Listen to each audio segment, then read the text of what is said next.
अगर आप अंडे उबाल कर पानी को फेंक देते हैं तो रुकिए। ये फ़ायदेमंद पानी ज़ाय करने से पहले इसके फ़ायदे तो जान लें। उबला हुआ अंडा खाना हमारी सेहत के लिए कितना ज़रूरी है ये आप भी जानते होंगे और नाश्ते में इसका इस्तेमाल करते होंगे। लेकिन क्या आप ये जानते हैं कि जो अंडा उबालने के बाद पानी आप फेंक देते हैं इसके कितने फ़वाइद हैं? चलिए आज आप भी जानें। हो सकता है कल जब अंडा बनाएं तो इसका पानी आपकी मदद कर सके। मगर ये फ़ायदा क्यों देगा?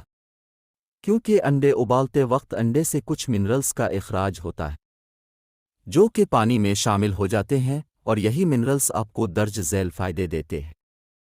उबले हुए अंडे का पानी ज़ाय करने से बेहतर है कि घर के पौधों में डाल दें। उनकी नशो व नुमा अच्छी हो जाएगी, ये तेज़ी से बढ़ेंगे। बालों में मेहंदी का रंग अच्छा रचेगा। अगर आप मेहंदी को उबले अंडे के पानी में मिक्स करके इस्तेमाल करेंगे तो आपके बालों में मेहंदी का तेज़ रंग आ जाएगा।